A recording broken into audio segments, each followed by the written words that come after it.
साम्राज्य सामान्यांचा असामान्य आवाज। सोलापूर जिल्हा प्रशासन प्रकल्प संचालक सोलापूर कार्यालयाच्या माध्यमातून एकात्मिक पर्यटन विकास आराखड्याअंतर्गत जिल्ह्यातील स्थानिक संस्थांच्या माध्यमातून एकूण 5 पथदर्शी कृषी पर्यटन केंद्रे उभारण्याचे प्रस्तावित आहे।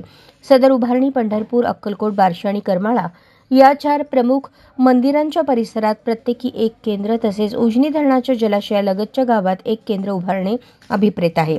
सदर केंद्र ही संबंधित मंदिराच्या सुमारे 10 किलोमीटर त्रिज्येतील मुख्य रस्त्यालगत किंवा जवळच्या ठिकाणी असावीत। अर्ज सादर करण्यास पात्र संस्थांमध्ये स्थानिक शेतकरी उत्पादक कंपन्या, बचत गट, उत्पादक गट, CFL, CMRC यांचा समावेश आहे। प्राप्त अर्जांवर जिल्हास्तरीय तांत्रिक समितीमार्फत ठरवलेल्या निकषावर निवड केली जाईल। अर्ज व इतर अनुषंगिक माहिती प्रकल्प संचालक आत्मा कार्यालय, नवीन RTO ऑफिसच्या मागे, विजापूर रोड, सोलापूर येथे उपलब्ध असणार आहे।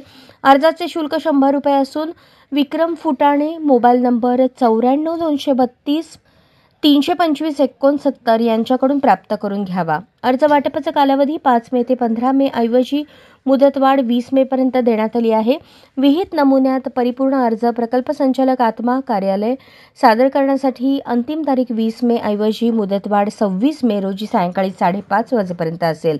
विहित मुदतीनंतर प्राप्त होणारे अर्ज ग्राह्य धरले जाणार नाहीत, अशी माहिती प्रकल्प संचालक आत्मा सोलापूर यांनी दिली आहे।